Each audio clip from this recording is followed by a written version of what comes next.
We're talking about the five Starcle men, FSM. Ever heard of them? Oh yeah, it definitely rings a bell. Not exactly mainstream, but their story, it's wild. That's putting it mildly. Two guys, Luke and Glenn, formed this musical duo, and their music wasn't, well, chart-topping, let's say, but it's their claims to fame that make them fascinating. Yeah, abduction by interdimensional aliens, that's just for starters. Then throw in some infinite torture courtesy of hell demons, and, well, you got yourself a story. It's a bizarre blend of sci-fi, horror, religious imagery all rolled into one. And they were very open about all of it. What makes this deep dive even more intriguing is our source material, a massive database. It's got everything, text, images, audio snippets, even footage from their lives. It's a window into their world, chaotic as it may be. Absolutely, and that's our mission here. We're gonna peek through that window, try to unpack their claims. Did they really believe they were abducted and tortured, or was this, some elaborate story they created? Right. And how did they use their music and their art to basically position themselves as gods, as they often claim to be? Gods with a capital G. It's a lot to unpack. So let's start with the basics. FSM formed back in 1992, Lancaster, California. We know drugs played a big role on their creative process.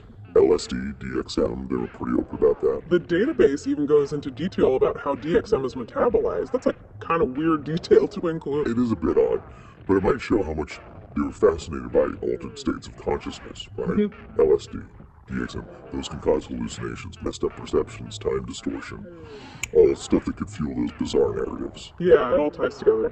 Speaking of bizarre, there's this transcript in the database. It seems to be from Luke's perspective, and it paints a pretty disturbing picture of his life. Oh yeah, I read that one. Intense violence, encounters with demons. He even claims to have invented a life viewing machine. And then there's that chilling quote, "Today, kill and don't get pissed. I am just getting mad because I like to be mad." Seriously creepy stuff. It's so different from the persona they tried to project through their music. This transcript shows a much darker side of Luke. Definitely raises questions about his mental state, especially when you combine that with claims of time travel, interdimensional meetings.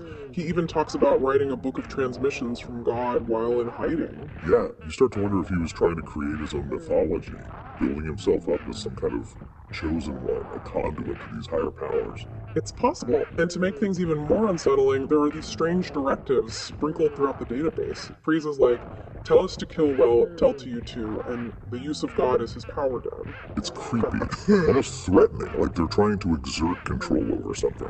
Not just their own reality, but maybe even over other people. This isn't just personal enlightenment or art. It feels like there's this undercurrent of power and manipulation. Definitely makes you think. Okay, so we've got violence, altered states, pronouncements of godhood. That's quite the backdrop. But let's bring in some historical context here. Alien abduction, as crazy as it sounds, is not a new idea. Right, it's been around for centuries in different forms. Exactly. Jacques Vallée, in his book Dimensions, a casebook of alien contact, he explores abduction narratives not just as a modern thing, but as something that's been woven throughout human history. Oh, interesting. Yeah, he points to all these accounts of encounters with non-human entities across different cultures, time periods, and a lot of them have similar descriptions. So you're saying FSM's claims might actually fit into a bigger pattern of human experiences with the unknown? Exactly. It's not just them. Like, Valley talks about those ancient Japanese dogu statues. They have these huge goggle-like eyes and what look like one-piece suits. He suggests they could be people's interpretation of beings not from this world. And there are medieval accounts of encounters with, like, sylphs and gnomes, entities that sound a lot like modern descriptions of aliens. So the idea of beings from other realms interacting with humans is not new. It's been around for centuries, just taking different forms. That's a key takeaway. When you view FSM's claims through this historical lens, it allows you to step back from that initial shock and consider them in a broader context of human interaction with the unexplained. It puts things in perspective. That's really fascinating. Okay, so we've got this historical context, we've got the drug use, disturbing personal accounts, these pronouncements of godhood.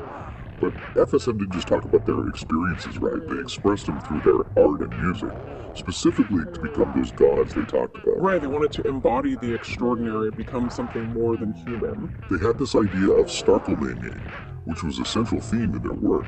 It's in their costumes, drawings, they even had plans for a housing project. It's like they were building a whole world around this concept. But what does Starcle even mean? That's the big question. It's never clearly defined, but if you look at the source material, you can kind of piece together some clues. It seems to represent this transcendent state of being, merging the self with the divine. So it wasn't just an image, it was their aspiration, their path to becoming those gods. Exactly. And you see that in their music too. Their lyrics are full of themes of spiritual power, transcending reality, blurring the lines between self and divine. They weren't just claiming these experiences, they were using them as a foundation to build this elaborate, almost religious framework around themselves. Like the whole thing is alien transmission. And not just alien transmission, but messages from another dimension. What if they were trying to tell us something? Right, and check this out. There's a cassette tape listed as containing alien transmissions. What does that even mean? That's a really good question. What do they mean by that? Right, like was it just their way of labeling their music, or were they hinting at something else, something deeper? Yeah, it makes you wonder. Because FSM lyrics, they're not exactly, writing radio hits. Right. What if those crazy phrases are them trying to communicate in a language that we just don't understand? Like, what if it's glossolalia? Wow, that's interesting. For those of you who maybe haven't heard that word before, glossolalia is speaking in tongues. It's often associated with religious experiences. Think of it as an ecstatic, unintelligible outpouring of sound. So you're saying songs like Okanon's #2 with all that stuff about bikers on L and the China Tea could be FSM channeling something from beyond. Yeah, it's a possibility. And what's interesting about glossolalia is that while it may sound like gibberish to us, an outside observer to the speaker, it can hold really deep personal meaning, even spiritual meaning. Okay, yeah, that's giving me chills. Yeah, it's like they're tapping into a language beyond words, a realm of pure feeling and intuition. So how does this connect to the idea of alien languages, especially from another dimension? Yeah, well, it challenges our traditional idea of communication, right? We tend to think of language as linear structured with rules and definitions. Right. But what if there are other forms of communication, maybe even forms that exist outside of our normal reality? So like maybe FSM is tapping into a completely different kind of language, one that we can't even really wrap our heads around. Exactly, and that's where Jacques Vallée comes in. Right. He challenges the traditional view of aliens coming from outer space and traveling really far. Right. Instead, he suggests they might actually be interdimensional.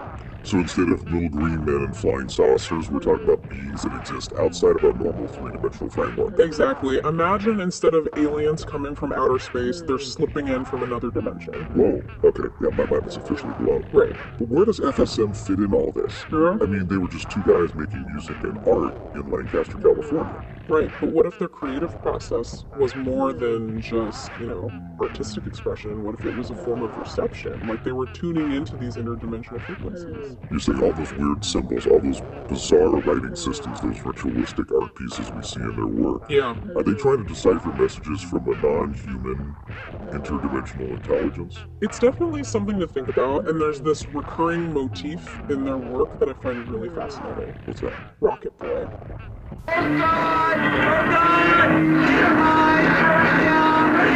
Grown-ups, they know we want to go back to a kid. It's really strange, but it feels important too, like it's a clue. Exactly. The Rocket Boy motif, it could represent a bridge between dimensions, a conduit for this interdimensional communication. Okay, so if FSM is receiving transmissions, what are those messages about? Right, what are they saying? Okay, I need to take a breath. Right. Alien transmissions, interdimensional beings. Rocket Boy as a cosmic messenger. It's a lot. It is, and we're just getting started. There's a lot more to explore in their work that might support all this. Okay, so we've got this idea that FSM might be tuned into some kind of alien communication, maybe from another dimension.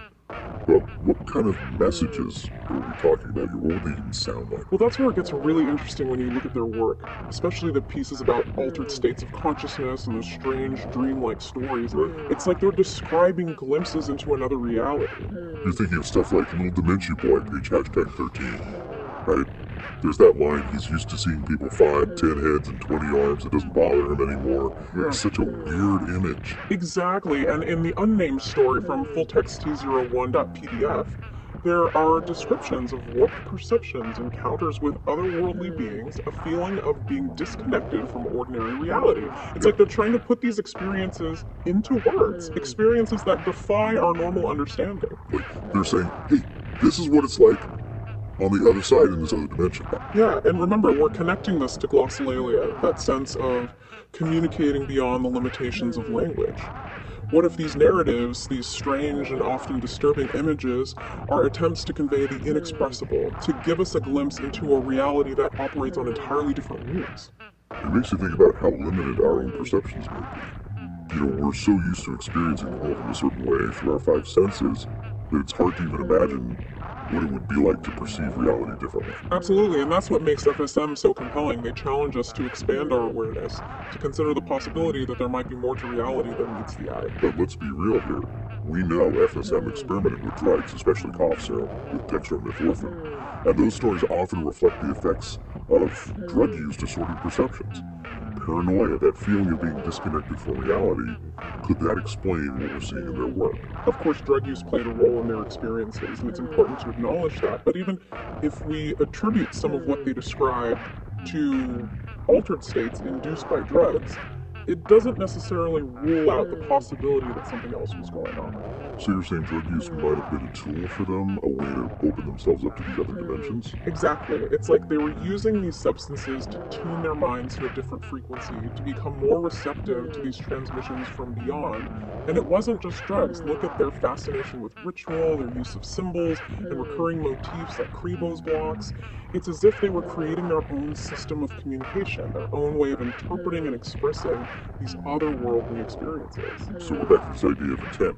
Were they deliberately trying to make contact, or was it more like they stumbled into something they didn't fully understand?